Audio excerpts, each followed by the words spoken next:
Good afternoon. Happy Friday and welcome to Cisilion Live.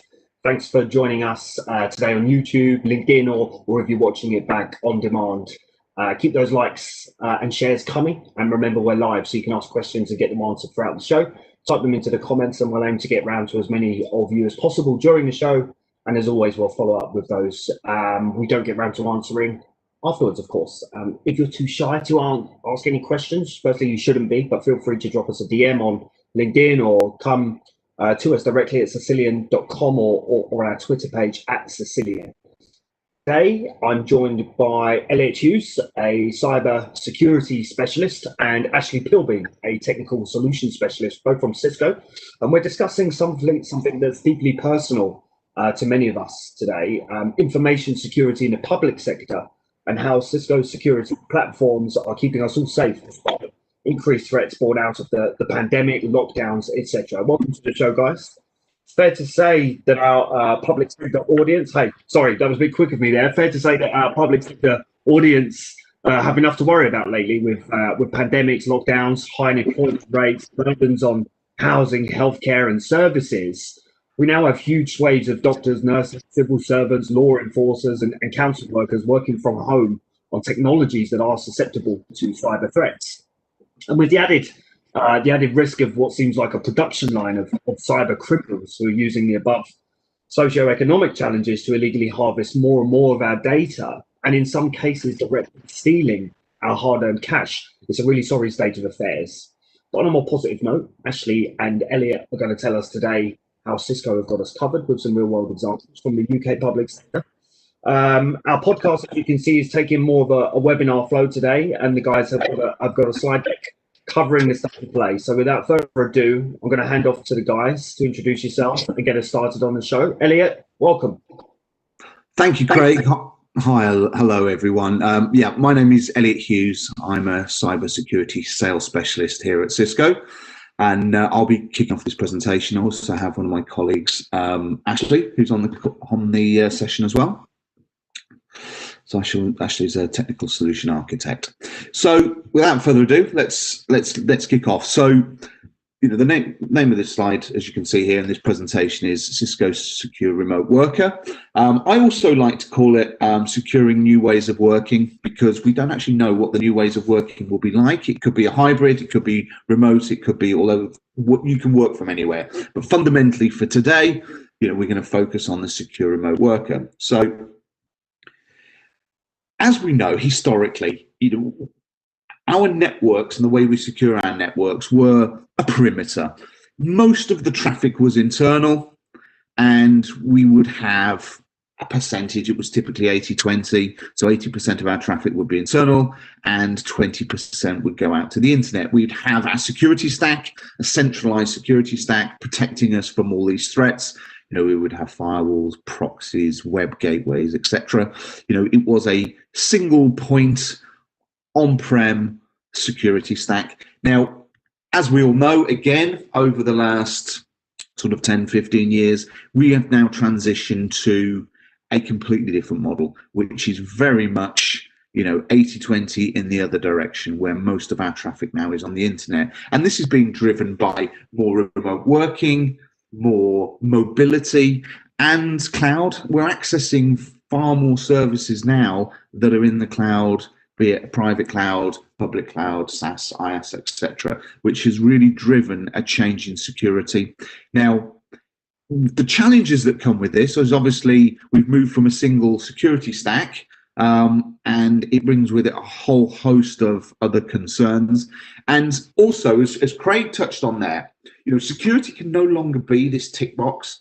And I've worked with many customers over the years who've gone, yeah, well, we've got that tick box in place and that'll be fine. It isn't. We know that there are very highly motivated, highly capable individuals, groups, states, countries out there that are interested in stopping our services or taking our data, and we have to treat security not as a tick box but as something very serious.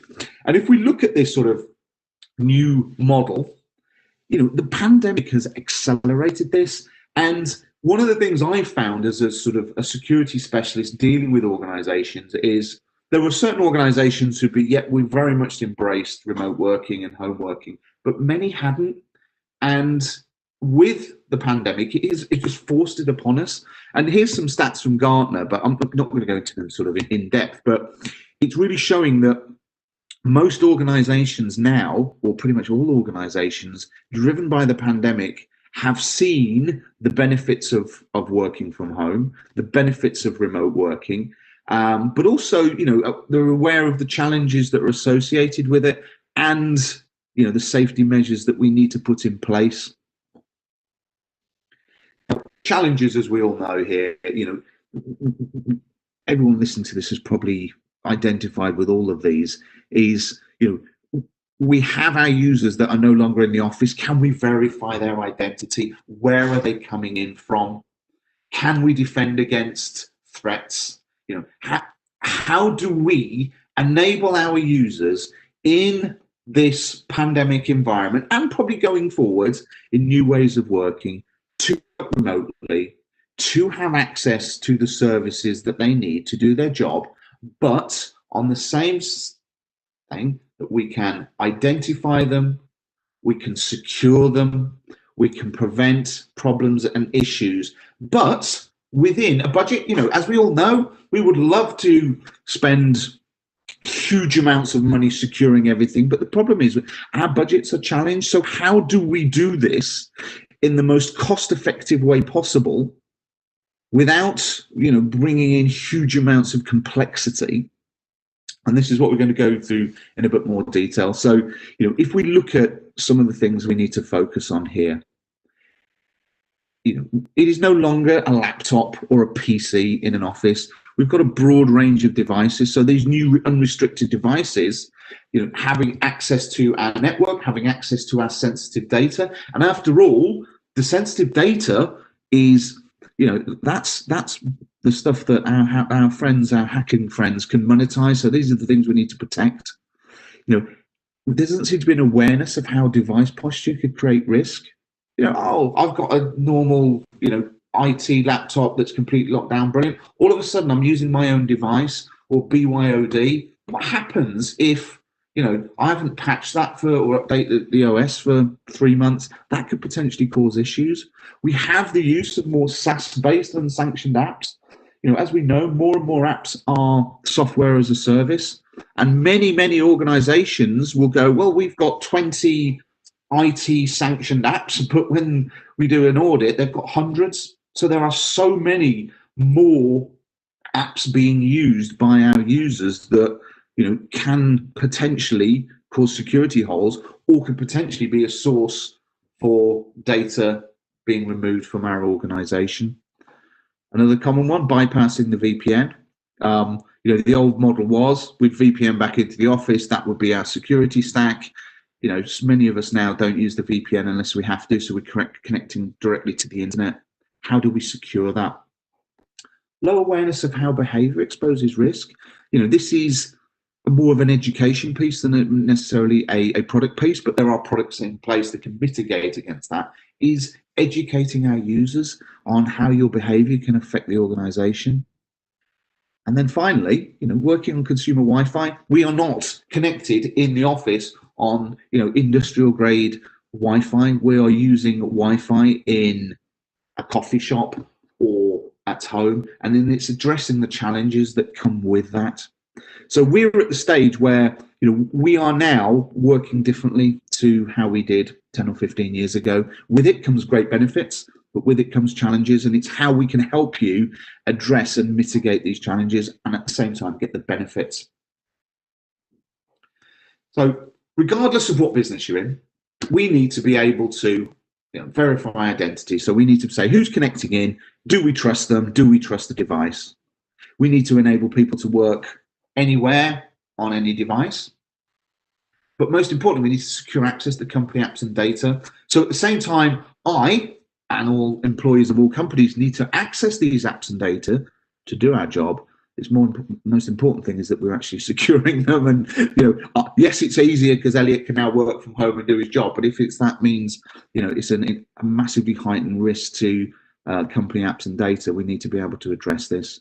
And, the obvious thing, protect data from threats, because as I've said, there are a lot of organizations out there who are very interested in taking our data. And we've seen it, especially over the last sort of month or so, some very high profile attacks in the public sector, high profile attack with a football team, a very prominent football team not so long ago. It is happening, and we can't have security as a tick box. People are after our data, and we need to secure them. But most importantly, we need to be able to simplify security. It's all well and good going, right, we'll throw a load of controls and boxes and shiny devices, but we need to be able to simplify security with a single integrated platform.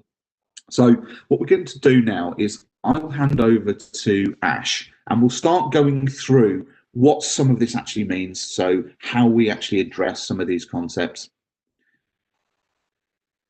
I'm just going to hand over to Ash now. Cool. Thank you very much, Elliot.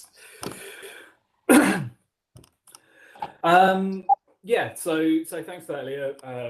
Really good kind of introduction there. What I want to run through with everyone is some of the solutions that we have at Cisco for how we can sort of address some of these issues, right?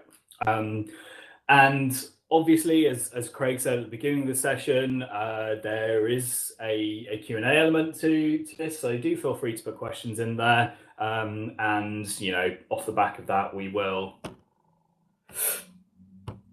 we'll pick those up kind of towards the end. So the first control that I want to talk about is actually one of Cisco's more recent acquisitions is Cisco Duo. All right, and Duo is predominantly, in its primary use case for Cisco, is multi-factor authentication, right? It provides multi-factor authentication access into applications. But there are some things that we kind of do within Duo that are a little bit kind of different and potentially above and beyond what we typically see out there in the market, right? So the whole premise around Duo as a product is around simplicity, both for the users and the admin side of things, and also the kind of range of options that we have, right? So first and foremost, one of the core things that we do with, or we have the ability to do with Duo, is allowing those remote users to self-enroll, right? So we don't have to have a huge IT project in place to kind of, push down connectors and get people to do things, right? We can do all of that within the product itself. People can self-register and get connected pretty much off the bat, which we've seen as a huge advantage, obviously, this year with the move to working from home being pretty rapid or even instantaneous in some cases. So obviously, the core part of what we do with a multi-factor authentication product in general is verify identity, right? We want to know that the user that's logging into this particular application is who they say they are, right? One of the core, pretty much one of the most common ways of attackers getting into systems is using compromised credentials. So obviously having multi-factor authentication in front of those applications means that if the credentials are in fact compromised, there is a significant limit to what any attackers might be able to access. So we're adding that layer of security at that point, but we also provide a layer of security to the users themselves as well. So we can start to see if people are using out-of-date systems, out-of-date operating systems and web browsers when they're logging into these applications. We can actually also check the second factor posture of that particular device as well. So obviously in a typical environment where a user may be logging in on their laptop and getting an MFA prompt to their mobile device, we want to make sure that that's secured as well. So enforcing things like biometrics and checking that devices are not jailbroken and things like that. And we've got a huge range of options as well, right? I kind of already mentioned one of them, which is the push notification to smart devices, which is typically, the preferred option for most people. But we understand that people may not have that. They might not have smart devices. They may not want to install corporate applications on their devices and all this sort of stuff. So we've got a whole host of options for the ways we can identify people. And that's all the way down to things like wearables, right? We have a number of people in Cisco that actually use their second factor prompt on their smartwatches and biometrics in their laptops and things like that. So we're not just relying on kind of, specifics in terms of having to have that push notification or having to put token codes in, although obviously those sorts of things are an option as well.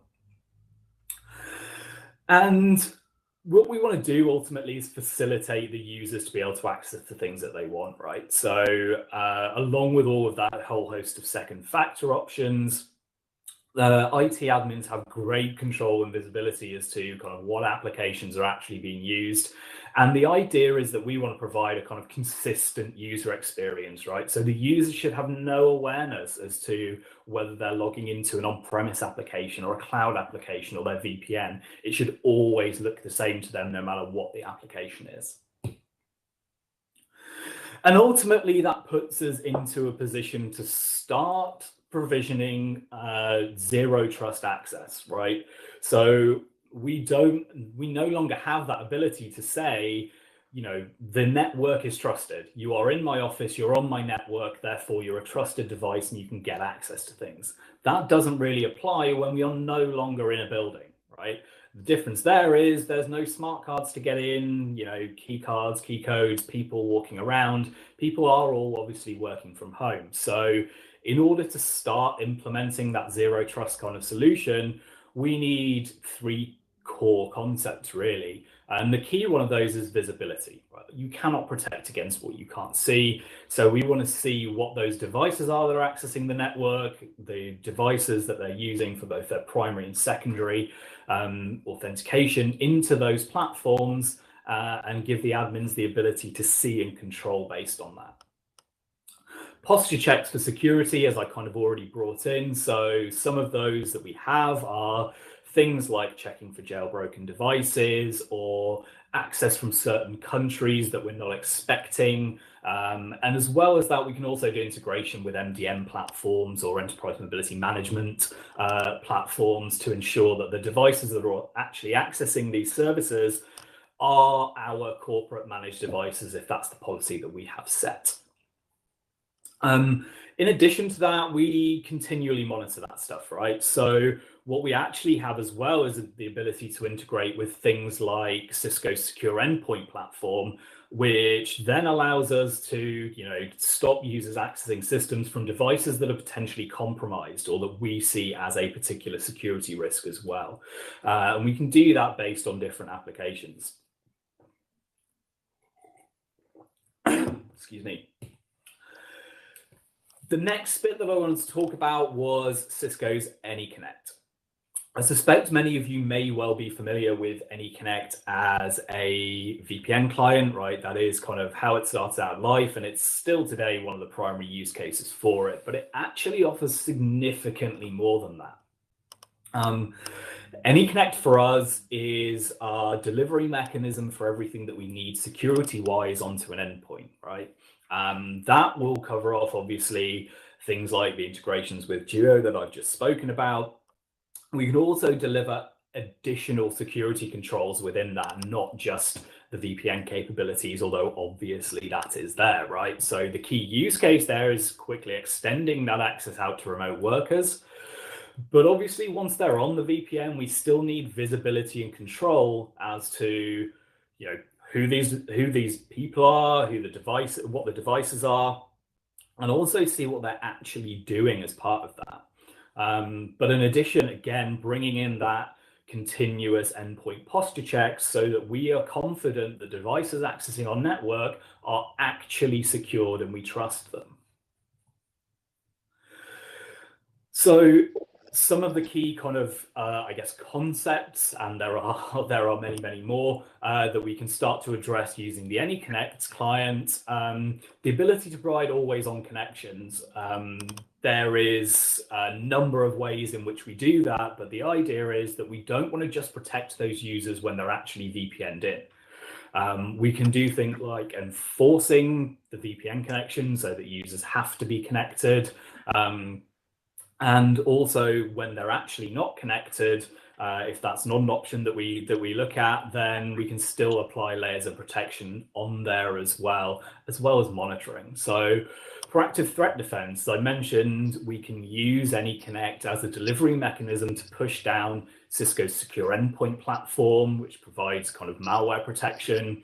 We can use it to enforce web protection for those users as well. So even if I'm not connected to the VPN, as I'm actually currently not at the moment with my Cisco device, I am in fact still protected, right? The web protection modules as part of that are still active, regardless of the fact that I'm not on the VPN. Actually, Deployment. Just going to chip in quickly, my friend. Sorry to interrupt you. Hopefully you can grab a little drink again if you need one. Yes, please. The simplified user experience, and a question that's come in from Dave Johnson, I was going to bring back as well. It's funny, isn't it? We spent some time at Cisilion talking on our last podcast about how important it is in a zero trust world to ensure users are educated and following best practices. And I know, Elliot, you mentioned earlier about that educational piece. Yes. Dave's question, appreciate the enhanced security around MFA and zero trust, but are we not in danger of disrupting the user experience? Is there a compromise that we should consider and make users aware of? Yeah, really, really good question. And actually, to go back to your point there of kind of user education as well, that's also one of the things that we help with within the Duo product. Excuse me. So as well as kind of user experience and admin overhead assistance as part of that, we can start to prompt users and tell them, hey, you're trying to log into this system, but actually, just so you're aware, things like your version of Firefox, for example, hasn't been updated in a number of days, in a certain period of time. We can help you update that. Look, we'll show you how to do it. Or, for now, because it's only been a few days, we can potentially say, no, you can still go ahead and do it, but just so you're aware, you kind of need to start looking at that as well. And yeah, absolutely, right? There is the user experience aspect there, and that always does have to be considered, which is why we've built Duo to be something that's designed to be super simple. Obviously, with the advent of authentication mechanisms such as SAML, we can start to have effectively a single sign-on type approach, whilst actually, in fact, completely unbeknownst to the user, Duo is still monitoring those devices and making sure that they are within posture and that they are the right devices to access the network. So we're not trying to impede the users. There is absolutely a balance to be had there between security, visibility, and user experience. Brilliant. And what's your take on that in terms of all the stuff going on behind the scenes and the users aren't aware of what we're doing to protect them? How do we then encourage that educational piece directly to the users at the same time? Like you said, actually, big balance in that. So, I mean, it's a very good question, Craig, and there's various ways we can do that. I mean, I think user education is a very, very important part of your security posture. So either having some sort of formal online course as part of the organization or training videos or something, we must have user education. So for example, at Cisco, there are a set of videos that we will have to watch and sign up to every 6 months to show that we are keeping on top of security threats. And a lot of it is basic stuff. Don't open attachments from people you don't know. Make sure that your device is patched. So a lot of it is common sense, but I think education can help mitigate a lot of threats. And to the point that the question that was made, we can have a whole host of security that's going to keep you safe, but the user experience is going to be poor. So let's try and find that compromise where we educate our users, but we also then have the controls in place, like Ash said, like Duo. So our users are educated, but we're all busy. We all make mistakes, and Duo will be there just as belt and braces to say, I know that you need to keep your devices up to date, but in this instance it isn't. So just be aware. So we would all love to live in a world where there was no security, but unfortunately we need it. But yeah, education is key, and unfortunately it's probably a very long answer we could give here because there's many ways of doing it. But we're happy to take it offline if you wish. Absolutely, and we're running customer workshops with Elliot, with Cisco, and with some of Cisilion team as well, and we absolutely cover that on the prospectus as well. So back to you, Ashley, and keep those questions coming. Great question, audience. Thank you. Cool. Thank you very much. Yeah, so I guess last few kind of bits around AnyConnect is going to be around the fact that obviously, as many of you probably know, there's a number of ways that we can deploy that, which also supports the ability to push that out from the VPN device itself. So we've got a scenario where you can literally just kind of hand out a URL to users and get them to log in, and that's it. They can deploy, install, configure, and everything AnyConnect completely automated. For obvious reasons, integrations with our own identity services engine platform for proper kind of full endpoint compliance, right? And I'm talking deep dive stuff into the endpoint, not just is this one of our endpoints, right? Have you got XYZ patches installed? Do these registry keys exist? And some really kind of in-depth stuff, so that we really want to check, this device we want to be really confident that it's allowed on our network. And the last one there is really around kind of multiple access options. So there is pretty much any way you want to authenticate with AnyConnect, however much user interaction you want with AnyConnect, we can pretty much supply, right? And that does go from your traditional username, password, token type deployment, but we can just as easily do things completely with certificates based on both the user and the device, and if that's the kind of level of trust that we want, then that's fine, because then obviously we can further enhance that with things like Identity Services Engine. We've got a question on ISC, Ashley, for you as well. I don't know if you can see it. Great to see IS. We're big fans of that product at Cisilion, as are our customers. Great to see integrating better with Azure AD. The question is, with ICE 3.0 and agentless posturing, where does AnyConnect fit in with the roadmap currently? Yeah, sure. So, I mean, we've pushed the agentless posture aspect of things mostly for the sort of devices that we don't necessarily have control over, right? There is, compared to having the AnyConnect posture module on a device versus doing agentless posture, there's a significantly lower amount of things that we can check for, okay? So, by far and away, it's still the preferred option. But what we get the ability to do with things like agentless posture is potentially start checking devices that maybe we're not in control of. So we look at things like third-party contractors, which still may need access to the network, or people accessing on devices that we don't manage, for example. So that's kind of the core real use case for that, I think, for the most part. Thanks, Ashley. Thanks, Ashley. Elliot, would you top and tail that? Anything more to add, would you say? No, nothing extra to add from me, but thank you for that. Not at all. Keep those questions coming. We're keeping Ashley on his toes here. It's good. Yeah, cool. So just to kind of whiz through, I guess, the next kind of, I guess, it's technically 2 products, but we want to talk about what we can get with sort of cloud-based security around Cisco Umbrella and Cisco Secure Endpoint. So the first one we're going to talk about is the Umbrella side, right? And this is all around controlling what users can do on their devices based on kind of, sort of typically what we call web security, if you like. And this is something that we can apply both on and off the corporate network as well. So this is something that's constantly active, as I kind of already mentioned. And the primary way that we do this is based on DNS. So we control what happens with those DNS requests, and more accurately, the responses to those, so that first and foremost, we can stop requests out to malicious domains, right? So that might be a device that's potentially compromised that we are seeing command and control traffic from, for example.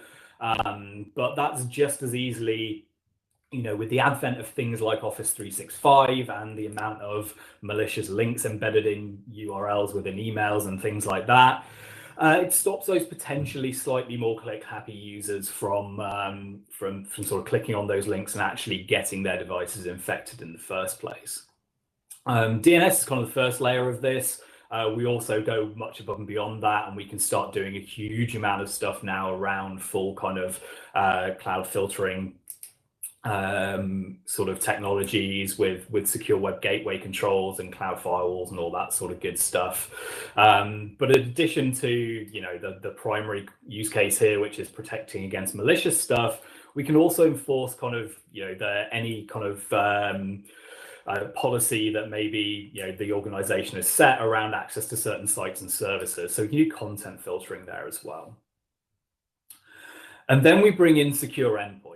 Right, Secure Endpoint is an incredibly powerful platform when it comes to malware on endpoints. So the ability to obviously do that bit where we proactively block any threats that are on the endpoint, continually inspect as well. So we're talking about what we call EDR capabilities here. So that's all around endpoint detection and response.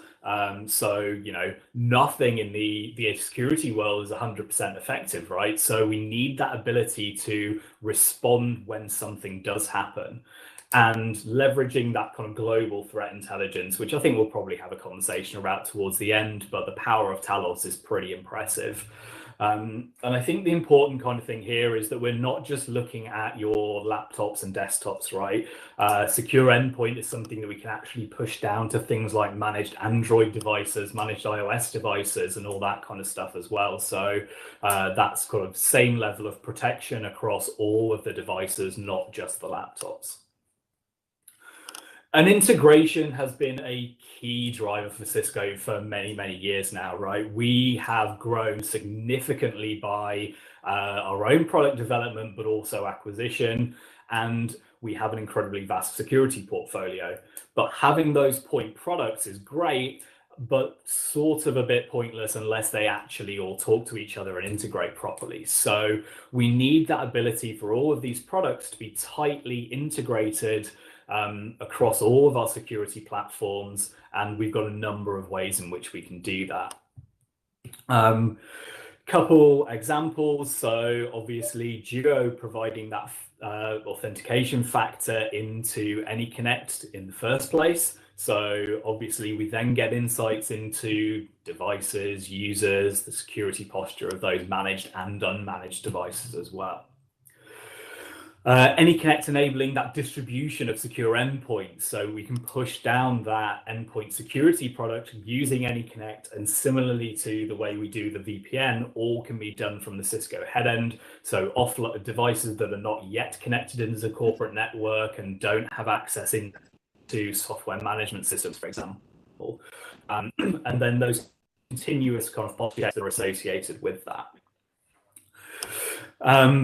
Umbrella and Secure Endpoint work very, very tightly together, actually. They're kind of two of the most tightly integrated products in the portfolio, in that we can obviously use the information from both of them to secure the endpoint itself from various different aspects, block threats both on the endpoint and on the internet. So, you know, having that kind of internet-based security is great, but obviously we want to know if people are, you know, plugging in USB sticks from their personal devices that are compromised into potentially their corporate ones and things like that.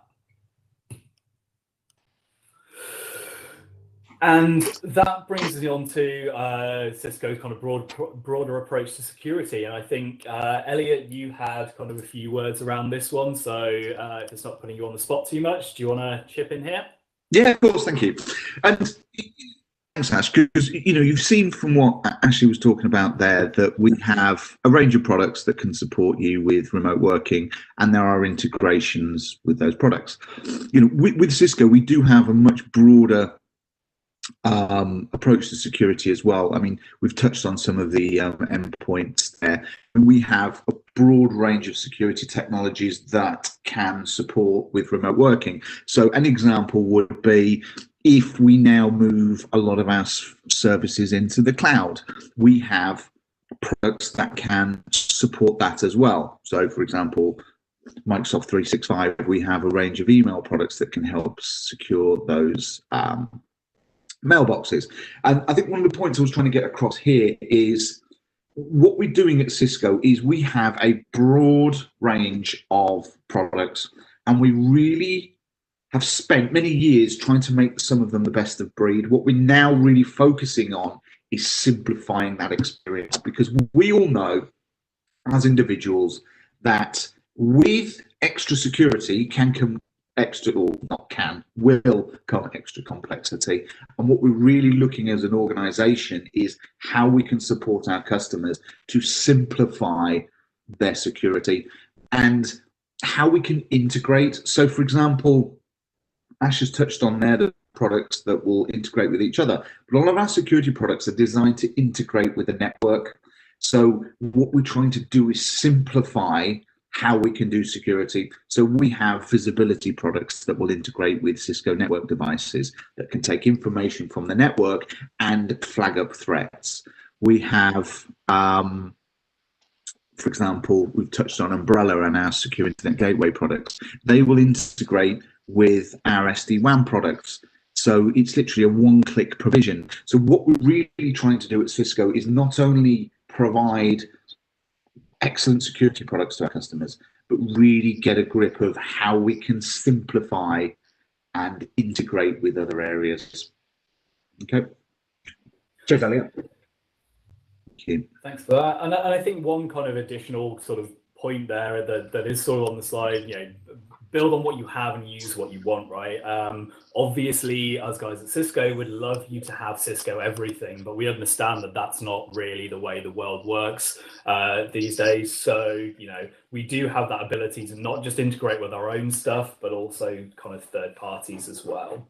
So really good point, actually, if I may just chip in. Obviously, Cisilion, from our side, working tightly with you guys for the last 20 years. How important, I guess for both of you, how important now with all these integrations in the third-party world to keep that simplified message? How important is working with a partner who has expertise in the third-party realm as well?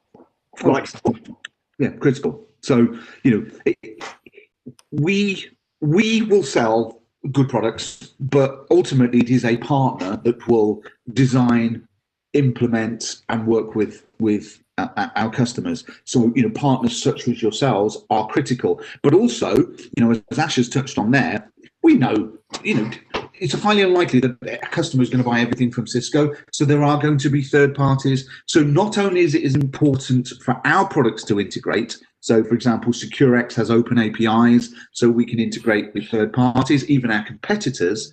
It's also important that the partner who is implementing it understands that. So if a customer is purchasing an element of security from Cisco and elements of security from vendor A, B, and C, it is important that the partner, in this case Cisilion, understands Cisco A, B, and C. Otherwise, it's going to get absolutely messy. So, you guys, your partners, are key to the success not only of our business at Cisco, but the success of your customers and our customers of being able to implement what they require and understanding that broader portfolio.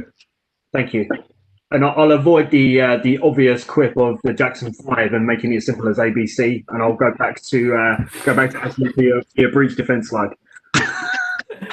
Cute. It was ABCD actually, but I'll let you off. Sorry. So obviously, Cisco breach defense is, what we are trying to do as Cisco is protect you, and we have, as I said, a range of products. So we have endpoints protection, we have web protection, email protection, firewalls, umbrella, cloud, blah, blah, blah, blah, blah. But what we also have, which is key, is Talos. And for those of you who aren't aware of Talos, Talos is the largest privately held threat intelligence team in the world. So the only teams that deal with more threats are GCHQ, NSA, etc. We see something like 30% of the world's email. We see in excess of 200 billion web requests per day, something like 1.5 million bits of individual malware per day. And what that enables us to do is look for threats and then update our products. Okay, so we are trying to stay one step ahead of the attackers. And a brilliant example of this is, we've all seen over the last week or so with Vaccines. Our Talos has seen something like 500 brand new domains come up in the last week that have the word vaccine or something around that. Because what's going to start happening is these attackers are going to go, oh, look, click on this link and go here. So we've already basically identified the 500 that are malicious. We've updated our products. So if you try and click to one, Umbrella, for example, will stop that. So what we're trying to do is keep ahead of the attackers. However, we're also aware that, no one is ever 100% secure. The Pentagon gets hacked, NSA gets hacked. People will get through. So what we also have built into our products is something called Cisco Threat Response, which is a free tool. It is now implemented into SecureX. So SecureX is another free tool. So if you buy any Cisco security product or have a Cisco security product, you have access to SecureX for free. And SecureX is fundamentally a single pane of glass where you can view your products, you can see what's going on, you can create automations. But as part of this, we have something called Cisco Threat Response. And the whole idea of Cisco Threat Response is 2 clicks to identify if you've been breached and 2 clicks to remediate it. Okay, so these are ways that we are trying to not only keep you ahead of the attackers, but in the situation where you do get hacked. And I'm just going to quote our ex-CEO, John Chambers, who always used to tell his customers, there's 2 types of companies: ones that have been hacked and ones that don't know they've been hacked. Everyone gets hacked, and it's how deep the hacker gets in. It's clearly if they get into your intellectual property or your main apps, that's a serious problem. But they may have compromised a laptop, or they may have compromised a server, or they may have stolen a badge. So we need tools, and we have Cisco Threat Response to identify that. Right, is there a threat? Have you been breached? Right, this is how we deal with it. So this is fundamentally Cisco Breach Defense, trying to keep ahead of the attackers, but also simplifying things that if you are hacked or there is a threat, that we can get against that quickly, and all wrapped with SecureX. Now, I know we've only got a few minutes left, so we'll probably need to be another session, but if you've got Cisco security products already, or if you buy a Cisco security product, you will get SecureX for free. Absolutely. And Elliot, you mentioned earlier about how Cisco are making things more cost-effective as well. Cisilion is certainly seeing in security, our Cisco business unit has grown by over 400% year on year in the first quarter. So for us, what we're seeing from a cost-effective point of view is not only the freebies that Cisco are giving, but how you're making licenses easier to consume with your enterprise agreement models. Yes. And when you couple those EAs with Cisco Capital, for example, enabling customers to spread the cost over a 1, 2, 3, 5 year period, we're really seeing, I guess, in the Chuck Robbins and John Chambers, Chuck Robbins vision of making Cisco a more secure, subscription-based organization. It's really coming to fruition. And I'd encourage customers not only to look at the SecureX freebies, but also to look at how they're consuming those licenses as well. And absolutely, that's a very valid point. You look at enterprise agreements, and it's simplifying it for our customers. And also, the more Cisco products you buy within that enterprise agreement, the more discounts you will get. So typically, it's like 5% increment per product. So we understand that customers have a choice of which vendors they go, but if they decide to buy more products with Cisco and wrap them in an enterprise agreement that simplifies it for them, we will give them incremental discounts. So we are trying, and we will make it commercially viable for our customers. But yeah. And as an independent partner who also works with ABCG, my personal view is that Cisco are making their licenses much easier, much more competitive, and much more familiar than the likes of ABC and D that have been doing enterprise agreements for many time. It's fantastic. Talk to Cisilion, talk to your partners about it.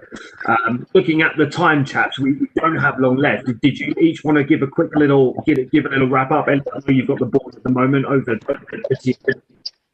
Yes. So I mean, just very quickly, I think what we are looking at is, we don't know what's going to happen over the next year. We don't know where people will be working, whether it be remotely, whether it's in an office, whether it's in a coffee shop or wherever. But what we can do with these solutions is what we've been doing at Cisco for the last 10 years is myself and Ashley can work wherever, whether it's at home, whether it's in the office, whether it's in, I don't know, a pub, wherever.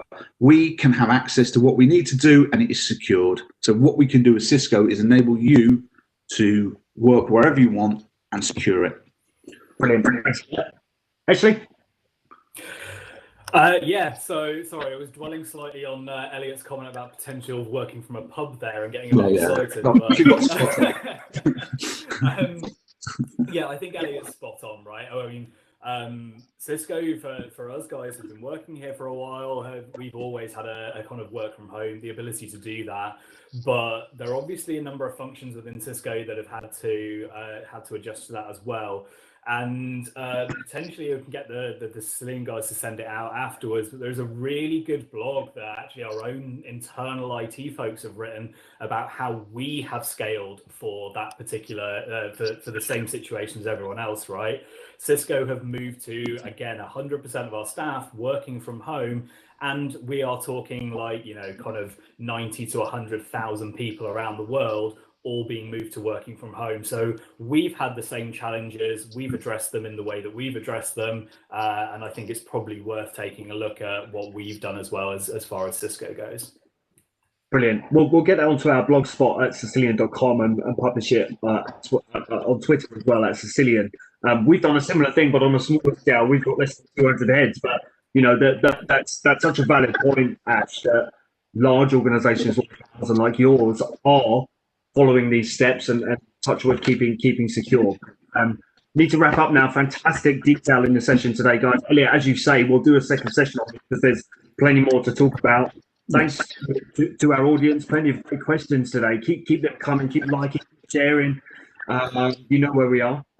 Thank you very much. Just before we wrap up, very quick glance into next week's show. We're not going fortnightly. We're next Friday. We're going to be taking a look at Cisco and secure remote work again, but next Friday we'll be covering the highlights of WebEx 1. Speaking of secure remote work, easily the securest collaboration platform out there, according to many independent bodies. Cisco's global event is going to be celebrating all things collaboration, all things innovation in modern working. There's going to be some game-changing announcements expected, so get yourself registered for that. I promise you it'll be a great show. Finally, one more time, keep liking, keep sharing Cisilion Live, and we'll keep working with Cisco to secure the public and private sectors. Have a great week, everyone.